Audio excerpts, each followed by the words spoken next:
We are live from Sales HQ. I'm your host, Vince Beasy, and the founder here at Sales HQ. And this is another edition to our live in front of a studio audience podcast.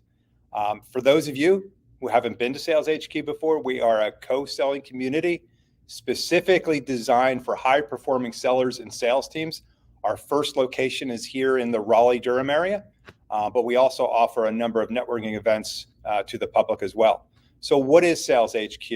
It's a co-selling community. What does that mean? Well, we offer flex space, desks, offices, conference rooms designed specifically for sellers. Our members come from all walks of life. They do different roles in sales, different leadership in sales. The commonality they have is we're all in the profession of sales. So we're creating an energy, a buzz on the sales floor to help inspire us, motivate us, and really, at the end of the day, create a community feel. So for more information on Sales HQ, you can visit us at saleshq.co. That's saleshq.co. And my guest on this episode, I'm excited to learn more about you, Kaleb Jessee. He is a long-serving sales leader, and also, I was looking at your profile, a LinkedIn top sales management influencer. Yeah. Is that right? Yeah. So welcome to the show. Thanks for having me. Tell us a little bit about yourself. Oh, I am a natural seller. I was not really, I never grew up thinking I would get into sales. I grew up thinking I would become president or President a professional of athlete, United States. Oh, wow. I went as Bill Clinton for Halloween 3 years in a row. And 3 years in a row. Yeah. Kindergarten, first grade, second grade. Okay. So I was very young. Kind of stumbled into the career and realized I had a natural gift for it. And so I've spent my entire 15 years or so all in the SaaS startup world, focused on high growth, seed stage, Series A startups. Mm-hmm. Been fortunate enough to have a couple of decent exits in my career. Hired a lot of people, trained, developed, grew a lot of talent, and just enjoyed the ride so far. So what was the first moment or point that you knew that sales could be a career for you? Oh, my first ever job. So I moved to Raleigh on a whim, and I took a job as an SDR at a tech company. And what tech company? SageWorks. SageWorks, yeah. So it's very boiler room-esque. Yeah. Hire 30 people by the end of the first month, maybe 2. You got thrown in, didn't you? Yeah. And I had no idea what I was getting myself into. And you see the product for the first time in training, and you're like, oh, this should sell itself. Mm-hmm. And I'm a very competitive person. And so I remember going through like the first week of training, and then they throw you to the wolves and they put you on the phones. Back then, I mean, that all you did was smile and dial, right? It was 200 plus calls a day. You had a desk, you had a phone. Exactly. Right? That's all it was. Yep. My territory was a portion of a zip code, right? It wasn't a city. It wasn't a state. It was very tiny. So I had like maybe 400. It's early 2000s? Ish. Yeah. And so I made that first call, and I'm like aiming myself up for it, and I was ready. And the dude just hung up on me. I was like, what? Rejection number one. Yeah, I was like, what? He didn't even want to listen to me. Yeah. And the sales trainer was behind me. He was like, you're yeah, going to do that about 199 more times.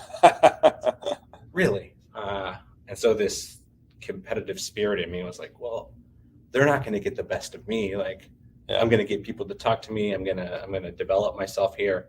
So I just got addicted to the idea of like overcoming the odds of connecting with people, selling, like the idea that a 30% close rate is wonderful in SaaS, just like always blew my mind. That's actually really good right now. Right? It's like, I'm a big sports fan. And so the idea of like baseball and the Mendoza line, if you're familiar, like your batting average, like what would be considered Hall of Fame in baseball is very similar to what we would consider Hall of Fame in sales. It's like, I can get into this. So how long did you sit in that SDR role? 3 weeks. Really? Yeah. Then I was promoted into an AE. In 3 weeks? Yeah. Was that normal at the time? Yeah, I was going to say. So I actually moved. So I lived in Nightdale, it was like a 45-minute commute to Sageworks and Cary. So I moved into the apartment complex that shared parking lot with my building. Well, you were really So all I could in. be first in, last out. So I would go to the gym in the building at 5 o'clock in the morning. I was at my desk practicing at 6:30. I started dialing at 7 because I had a portion of Canadian territory as well that was 30 minutes ahead of Eastern time. Okay. So I started making calls at 7:30 to see if I could get people on the phone before their workday started. And then I would leave work every night at 8. You were a sales leader's dream. Yeah. Moldable, young, eager. I was fortunate. Competitive. I was very fortunate that I had no other ties in Raleigh. Like I didn't have a wife, you weren't married or girlfriend. To him, yeah. I had no interest in any that of was that your life. right away. It was, I'm going to invest myself in the career and be the best at it. I saw the leaderboard on a screen like this large, right on the sales floor, and people's quotas, their attainment, their dials, everything was up there for everyone to see. And it's like, well, I'm not going to be last on that. Hey, first. Sellers out there was this thing of a leaderboard, and it was live in an office. And an office was the thing you used to go to do work. Just putting it out there. Right. But boy, when you saw that leaderboard, it was an eye-opener. Every morning you came in and you saw stack order who was on top. You had different bells that would be ringing throughout the day based off of whether you got a demo sign up or the size of deal determined the bell you would ring. And we were a young sales team. Even the enterprise reps at that time. So let me go back to this. 3 weeks. What is it that your sales leader saw that said, I'm going to promote Kaleb? I think it was just the dedication to the craft. Were you doing well though, from a metric standpoint? Yeah, I was crushing. I don't know, was metrics. it meetings? What was your main metric? Demos booked. Okay, demos booked. And then it was what we were selling at the time. The market I was prospecting into was very transactional. Yeah. So $1,000 to $5,000 deals at best. Okay. So they could close on the spot. And so, but you weren't closing. You were I wasn't setting closing. demos. I had to hand over. But did you want to? Did you feel like you could do it? That was the problem. Yes, I felt like I could do it, and that was the problem. Was I didn't want to sit there and wait for someone else to close my deal because it's like, you might be better today, but I know I can do this. Yeah. And so I wanted to control. It's like getting the ball down the 1 yard line and calling timeouts so someone else can plunge in. Yeah, and I have a unique background that I think bred me for sales. What is that? So I did debate in high school and college. Of course, you were Bill Clinton. Yeah, and so I really thought I was going to be a professional athlete growing up. Well, no, you thought you'd been president, so you're preparing yourself. My dad was a hell of a baseball player. Oh, was he? And so I all I did was eat, dream, live sports growing up. And then I got hurt, so I couldn't play sports in high school. So I joined the debate team because I had to be competitive. Wow.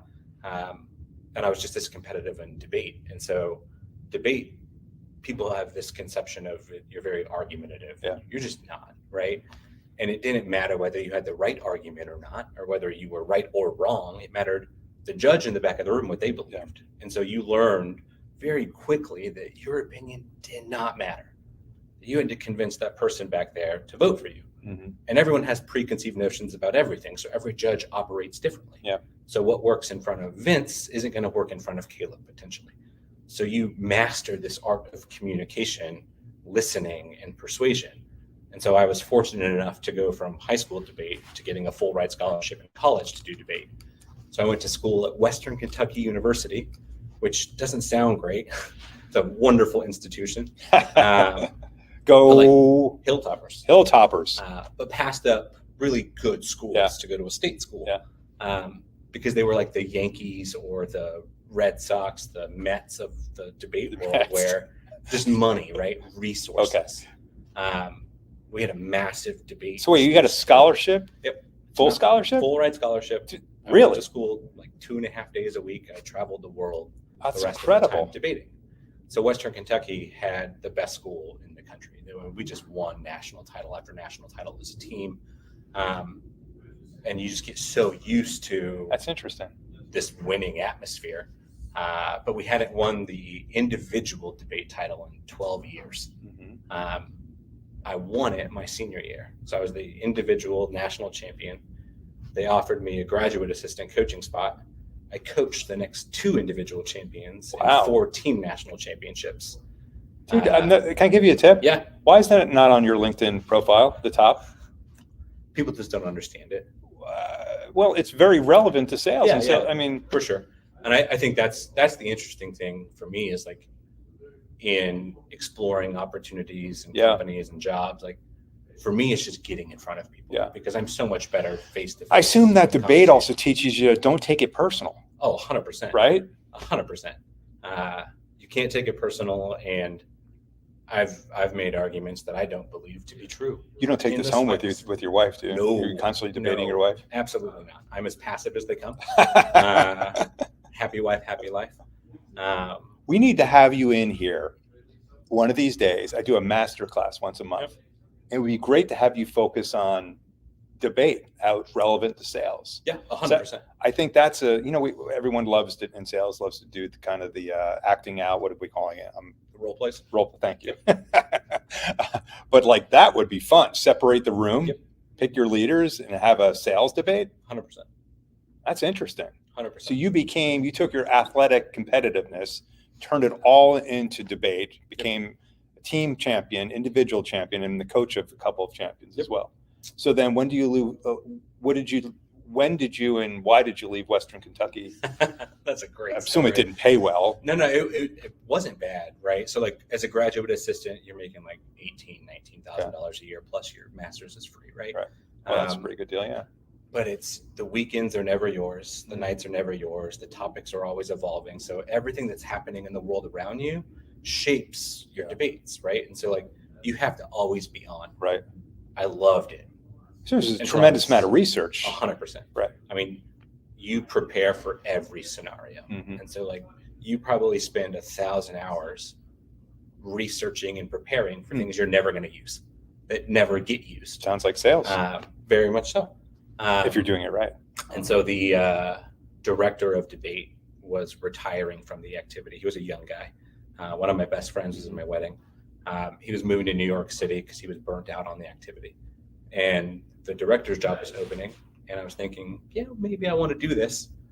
But for me, it was the kids leave. And then you have to start over. Yeah. And it was just so hard. And I was like, I have literally nothing left to prove.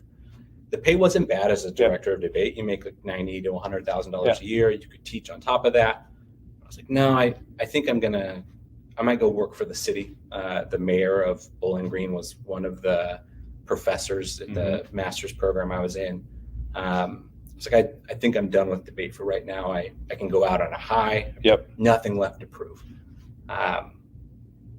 They then offered the head coaching job to my ex-fiance, who would come back in from getting her PhD, and we're on great terms, but at the time it was still pretty fresh. Yeah. And so my idea of coexisting in Bowling Green, Kentucky was just not appealing. So I moved on a whim to Raleigh. Oh, so you went from that to Raleigh. Okay. Yeah, just on a whim. And then you mentioned it, you obviously joined an SDR at SageWorks, but like, was it your debate experience that gave you the confidence that you could do a sales job? Maybe. Or you just it was a job. Yeah. The sales trainer did debate in college, and so he liked me during the interview process. Oh, sure, he loved you. What do you mean liked you? You were hired as soon as you said you won the championship a couple of times. Yeah, I had no idea what I was getting myself into, but I stumbled into it and then realized very quickly that sales is the fastest way up the corporate ladder. Mm-hmm. It's the fastest way to develop your own net worth and control your own destiny. And so from that moment, I was in like month 3 or 4 at SageWorks, and I thought to myself, like, I could really do something with my career here. And so I've treated my career like a professional athlete, where I'm going to go and get what I think I'm worth. Yeah. And I'm going to continue to ask for more playing time and bigger responsibilities. And I want to be, front and center on the stage, and kind of develop that niche in the SaaS startup world. So how did you do? So 3 weeks, fast tracked an AE role. I assume it's a closing role. Yep. How did you do in that role? Really well. Started having the highest quota. Our quotas would reset every month. Like, you didn't know what your quota would be the next month. So if reps out there want to complain about quotas today, like, there were organizations out there where you didn't know what your quota would be. They're moving their goal line every month. So it went well. I started to run a team there pretty quickly. Did you ask to run a team? Did you want to be in a leadership role, or Yeah. were you kind of tapped on the shoulder? I did. I didn't know how soon I wanted it. Yeah. But going back to the debate world, it was great to win the national title as an individual. Mm-hmm. I enjoyed coaching them much more than I did winning it myself. And so I knew I wanted to help others develop, and I got a lot of satisfaction out of that. And so the way we developed some territories and markets at SageWorks at the time was I would handle a lot of the enterprise stuff, and the team under me would do mid-market and small market. And so I still got to do the closing stuff for the bigger accounts, but would help facilitate on the lower end. Yeah. So what was it that you loved about moving from an individual contributor role to a leadership role? What'd you like, and what were you surprised what it didn't like about it? Oh, I liked watching the SDRs that would come on that would work with me or alongside me, ring the bell for the first time with their demo sign up, and just like another seeing it tidbit click. for you, those folks that never been in an office, there's this concept of a gong or a bell that you would ring, post a win, and not just put it on Slack. It was actually a really fun thing. We have one here at Sales HQ as well. So ding, ding, ding, ding, ding. And it was, I mean, that was motivating. Yeah, heck yeah, it is. Especially when you are not ringing it, you want to ring it. It's that motivation that I want to get up there and gong or ring the bell, 100%, right? 100%. The energy was just But the first time, right? There's nothing like the first time of ringing the bell. Absolutely. So I really enjoyed that. I think the hardest part for me is something I still struggle with today, which is meeting people where they are. I comprehend pretty quickly, and I have maybe it's a false sense of confidence at times, for sure, of I'll figure it out. Just like, let's keep going. For me, the hardest thing to learn initially as a sales leader was not everyone comprehends that quickly or learns the exact same way. And so it's making sure you meet your reps where they are. Yeah, I think that's a good point. I mean, I think a lot of people coach everybody the same way or a similar way. And when you think about all the great coaches, I think of, like, I'm going to date myself, but Bill Parcells, he knew what triggers for each different player. Like Lawrence Taylor, he knew what to do to get him fired up. And it's the same thing in sales leadership, right? You need to know what's going to motivate your folks, because I don't know about you, but I think the main job of a sales leader is motivation. Oh, agreed. I mean, because the product stuff, the education stuff, that could be done by lots of people within your organization, but the motivation gets set from the top. And if you're not setting the right tone and the right characteristics that you're expecting and all that fun stuff, but also those individual side meetings you have, right, are really impactful for, especially of a young seller, of like, hey, let me take you to the side. Here's what I think you're doing well. Here's where you're struggling. And some people need a push. Some people need to be more gentle, right? Yeah, you definitely have to motivate differently, communicate differently. I think it's an art form.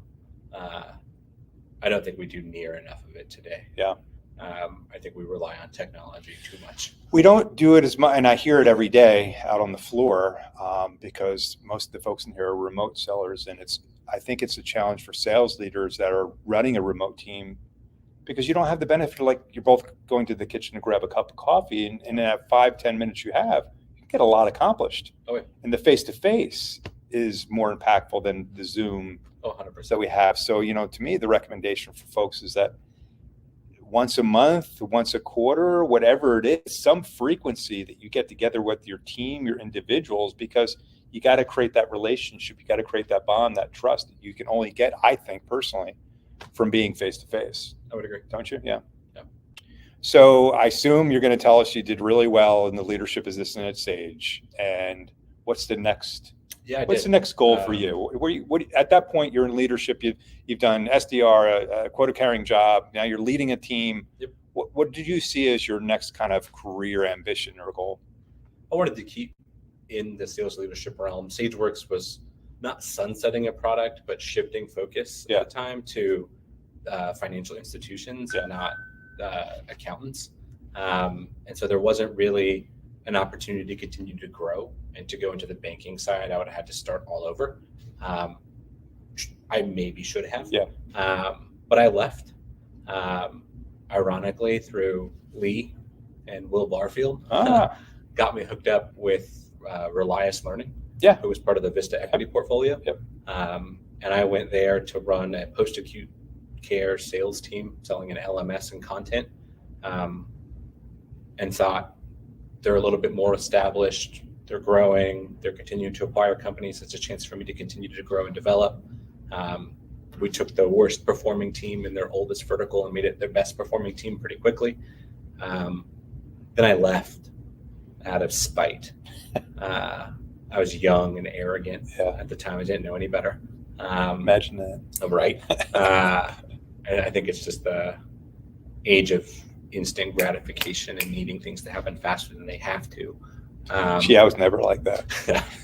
I'm still like that to a degree. I'm still like that right now, yes. It's hard to come out of that. Yeah, they had opened up a new director level position that you felt you should have had. I felt I should have had. Deserved it. I didn't get an interview. I was told to sit back in my chair and master my craft more. I heard they're still talking. I realized, saying, man, why didn't we hire Kaleb for that director role? I doubt it. No, because no one's there anymore. Right. But I sit back now and think about the conversation, and Michael Bishop was the VP at the time who had that talk with me, and he was right. I wasn't ready for it. My counterpart on the post-acute care side is their VP of sales now. Like he stayed and he's grown into the role. And I left and I was like, well, if you're not going to give me the opportunity, someone else will. Yeah.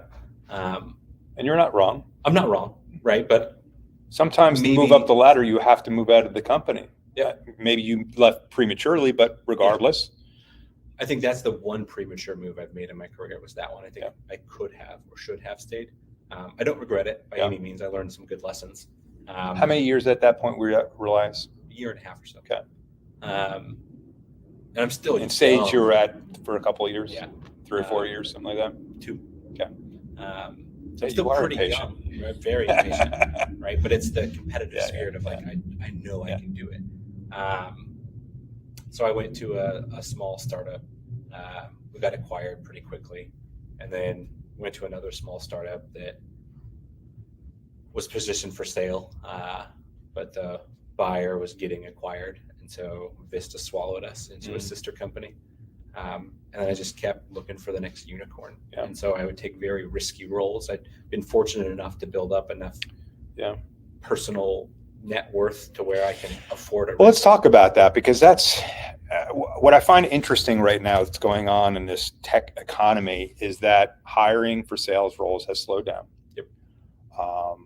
Matter of fact, a lot of companies are shrinking their sales departments, and they're going back to, hey, we got to get the profitability, so therefore we don't need 20 sellers. We can probably get away with 12 right now.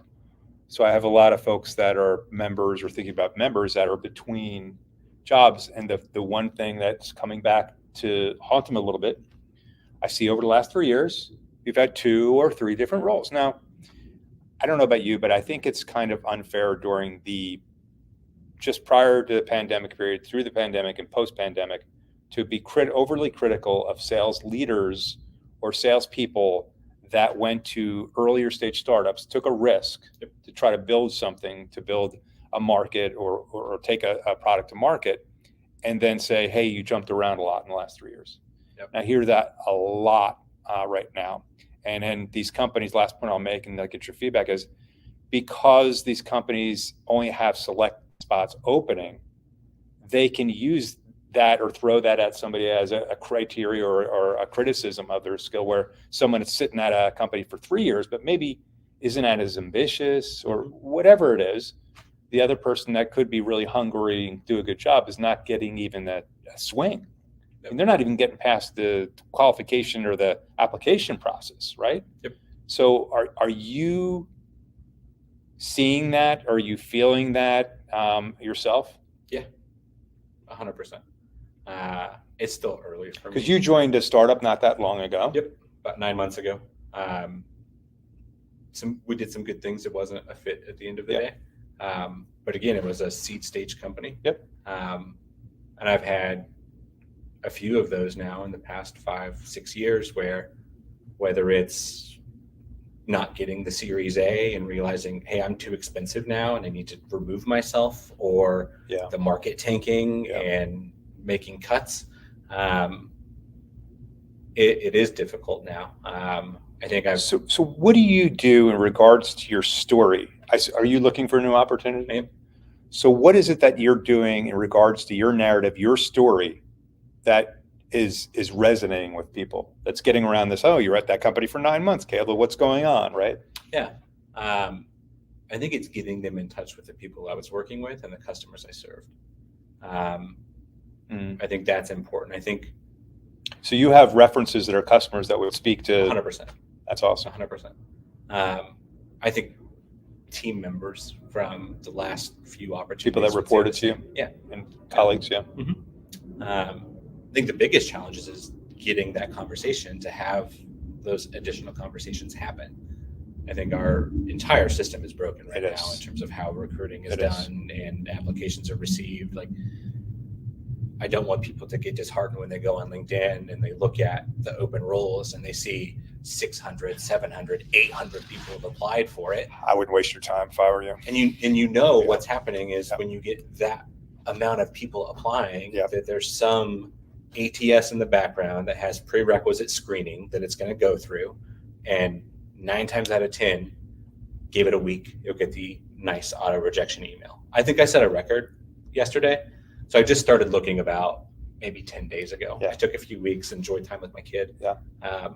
I applied for a job through Easy Apply on LinkedIn just to get started. I was like, I got to start somewhere. Let's do something. And I hear the ding on my phone. It was like, okay, so my application was received, right? It's maybe 45 seconds after I clicked apply.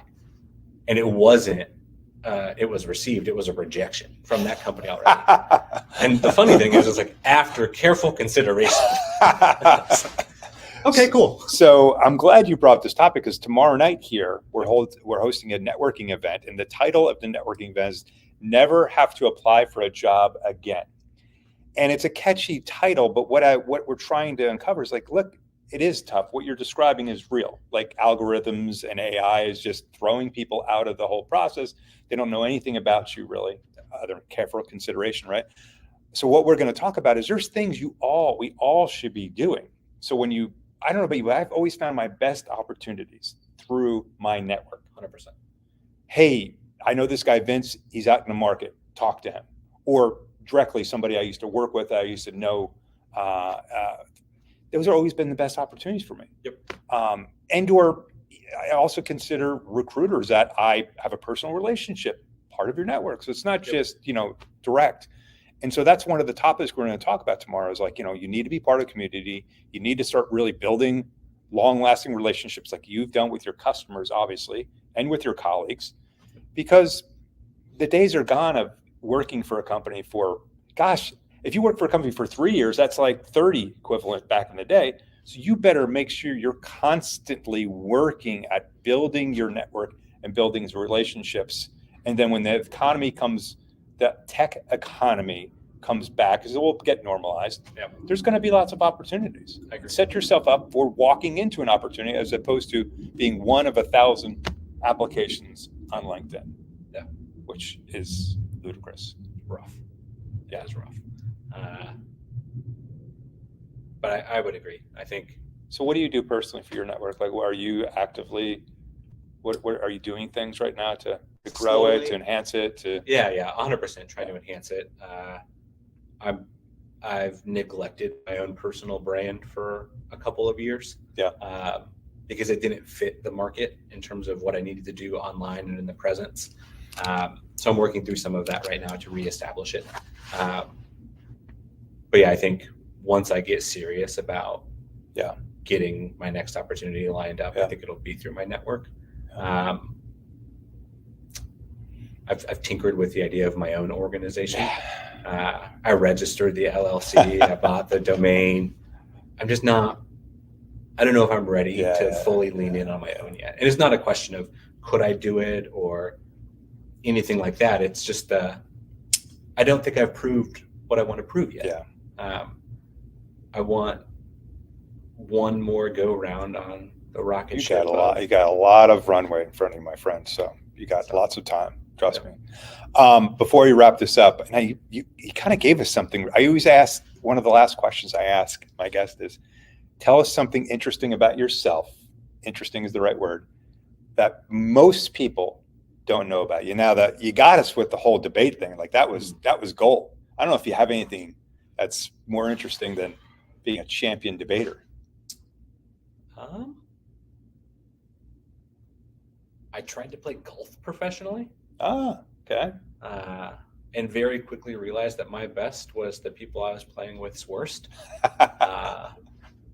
And I think that's the first time in my life. How far did you make it? I played on a couple of mini tour events, just some pro-ams. Did you play in college? No. I picked it up late in life, later in like high school, to spend time with my dad, essentially. Okay. Naturally gifted athlete. What did you get your handicap down to? +2. Okay. So that's pretty good. Yeah. But it would go as my driver. I could do +2 on a hole. That's right. If I was driving the ball well, I was playing well. If I wasn't, I was bad. Yeah. But I think that's the first time in my life that I can remember where I could legitimately look at myself and be like, yeah. You're not going to be the best at this, and that's okay. So I went to school. You picked a tough one. I think you took the right path. Well, look, man, I appreciate you coming on live from Sales HQ. Thanks for having me. Enjoyed the conversation. I'm sure you all enjoyed it as well. Till next time, Sales HQ. See you around.